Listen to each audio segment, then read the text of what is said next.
Breaking news Vijayawada Krishna వారధిపై accident జరిగింది. 16వ పిల్లర్ వద్ద ఆగి ఉన్న టాటా ఏసీ వాహనాన్ని ఒక ఆర్టీసీ బస్ వెనుక నుండి ఢీకొట్టింది. అదుపు తప్పిన టాటా ఏసీ వాహనం రైలింగ్ వాల్ ను ఢీకొట్టి రోడ్డుపై ఎగిరిపడింది. దీంతో రైలింగ్ వాల్ డ్యామేజ్ అయింది. టాటా ఏసీ వాహనం పంక్చర్ అయ్యి వారధిపై నిలిచిపోవడంతో ఈ ప్రమాదం జరిగింది.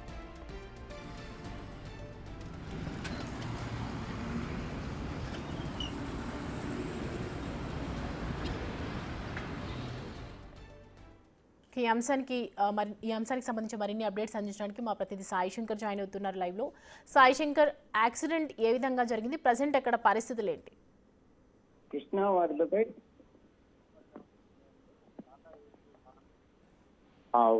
పంచర్ అవడంతో వాళ్ళు అక్కడ టైర్కి సంబంధించి మార్చుకునేటటువంటి ప్రయత్నం చేస్తున్నట్లు కూడా ఈ నేపథ్యంలో వెనక నుంచి వచ్చినటువంటి ఆర్టీసీ బస్సు టాటా ఏసీని బలంగా గుద్దటంతో టాటా ఏసీ వాహనం వెళ్లి పిల్లర్ నెంబర్ 16లో ఉన్నటువంటి రైలింగ్ ఏదైతే ఉందో దాన్ని వెంటనే అక్కడి నుంచి ఎగిరి రోడ్డు మీద పడినట్లు కూడా ప్రమాదం సమయంలో ఉన్న వాళ్ళు చెప్తున్నారు. అయితే ప్రమాదం సమయంలో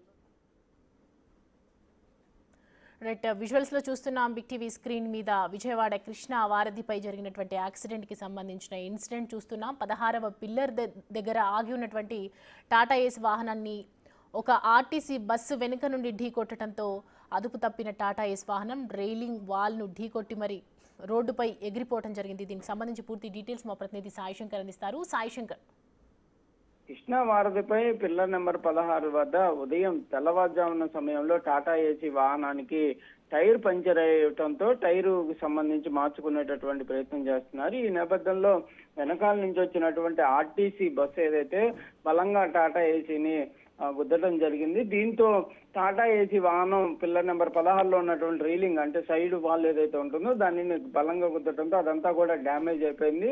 బలంగా రైలింగ్ తగలటంతో టాటా ఏసీ వాహనం కూడా ఎగిరి రోడ్డు పైన పడిపోయింది. అయితే ప్రమాదంలో ఎవరికి ప్రాణహాని జరగనప్పటికీ టాటా ఏసీ వాహనం అయితే పూర్తిగా డ్యామేజ్ అవ్వడం జరిగింది. దాంట్లో కొన్ని పిల్లలకు సంబంధించినటువంటి స్టిక్కర్లని వాళ్ళు ట్రాన్స్పోర్ట్ చేస్తున్నట్టు కూడా తెలుస్తుంది. అవన్నీ కూడా రోడ్డు పైన దాంతో పాటు వారధి కింద ఉన్నటువంటి ప్రాంతంలో కూడా చల్లా చెదురుగా పడిపోవటం జరిగింది. అయితే ఉదయం తెల్లవారుజామున సమయంలో కానీ ఎప్పుడైనా కూడా వారధి పైన వాహనాలు నిలపకూడదు అంటూ కూడా పోలీసులు ఎప్పటికప్పుడు కూడా జాగ్రత్తలు చెప్తూ ఉంటారు. మరి టాటా ఏసీ వాహనం అక్కడికి వచ్చిన తర్వాత టైర్ బరస్ట్ అవడంతో ఆపారా లేకపోతే ఏం జరిగింది అనేది కూడా తెలియాలి. కానీ వాహనాలను అయితే నిలిపేటటువంటి పరిస్థితి ఉండకుండానే ఎప్పటికప్పుడు అయితే క్లియరెన్స్ చేస్తూ ఉంటారు. కాకపోతే అక్కడ ప్రమాదం జరిగినటువంటి సమయంలో టాటా ఏసీ వాహనం ఉండటం, వేగంగా వచ్చినటువంటి ఆర్టీసీ బస్ కి ఆగి ఉన్నటువంటి టాటా ఏసీ వాహనం కనిపించకపోవడంతో ఈ ప్రమాదం జరిగినట్లు కూడా తెలుస్తుంది. ఆర్టీసీ బస్సులు కూడా వేగ నియంత్రణ ఉన్నప్పటికీ ఈ మధ్య కాలంలో